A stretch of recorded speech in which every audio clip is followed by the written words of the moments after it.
গত ২৮ জুন ২০২৫ ধানমন্ডির গঁতে ইনস্টিটিউটে সিস্টার লাইব্রেরি এবং ফোকলোর এক্সপিডিশন বাংলাদেশের যৌথ আয়োজনে অনুষ্ঠিত হল নারীবাদী বয়ানে বনবিবির জহুরনামা পুঁথিপাঠ ও বিশেষ আলাপ।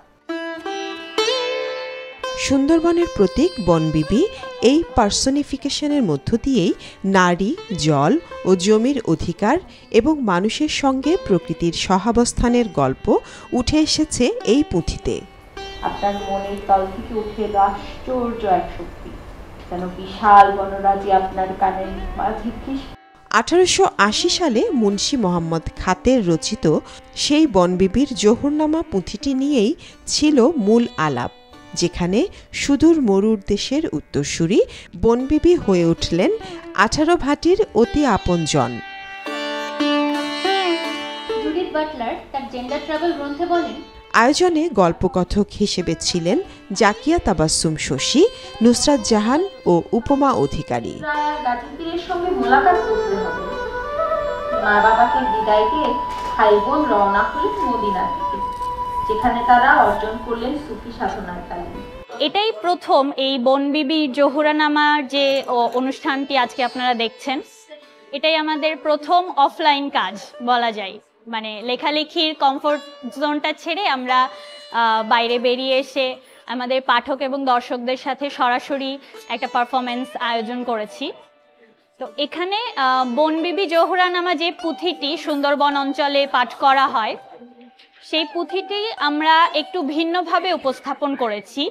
সেইখানে আমরা একটা অংশ আছে গল্প বলার, একটা অংশ আছে কিছু তাত্ত্বিক আলাপের। তাত্ত্বিক আলাপে আছেন আমাদের আরেকজন গবেষক ও লেখক উপমা অধিকারী এবং গল্প বলছেন জাকিয়া তাবাসসুম শশী। আমি মূলত করছি পুঁথি পড়ার কাজ এই অংশে। বনবিবি জহুরনামা পুঁথিটি আমি পড়ার পর এটার গল্প এবং তাত্ত্বিক আলাপগুলো করা হয়।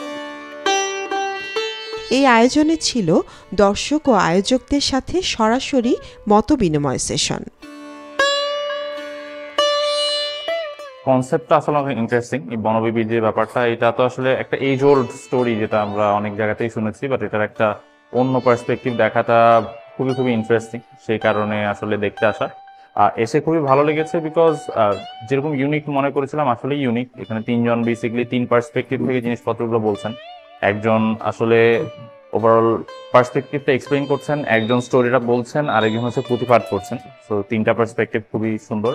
আর আমার কাছে আসলে মনে হয় যে এই জিনিসটা ফিউচারে আরো অনেক হওয়া উচিত। তাহলে এই যে এজ ওল্ড স্টোরিগুলো আছে, সেগুলোর একটা নিউ পার্সপেক্টিভ আমরা সবাই আসলে পেতে পারবো। I think this is a very good initiative and this should continue. ফোকলোরের সাথে আসলে অনেকদিন ধরেই যুক্ত আছি, ফোকলোরের পেজেও যুক্ত আছি। তারা বিভিন্ন লোক গল্প নিয়ে কাজ করে থাকে। সো সেখান থেকে আসলে ইভেন্ট সম্পর্কে জানতে পারলাম যে সিস্টার লাইব্রেরির সাথে ফোকলোর এক্সপিডিশনের একটি কোলাব হচ্ছে। সো এখানে বনবিবি নিয়ে আজকের আলোচনাটা ছিল। সো যেহেতু আসলে লোকগল্প বা লোকগাথা নিয়ে খুব একটা আইডিয়া নেই বা কখনো জানা হয়নি, সেইখান থেকে আগ্রহ থেকে আসলে আজকে আসা। অবশ্যই খুবই ডিফারেন্ট একটা এক্সপিরিয়েন্স ছিল। এ ধরনের এভাবে গল্পের ছলে ছলে গানের তালে তালে যে কোনো জায়গায় এভাবে প্রেজেন্টেশন, এরকম কখনো আগে দেখা হয়নি। সো অবশ্যই খুবই ভালো লেগেছে।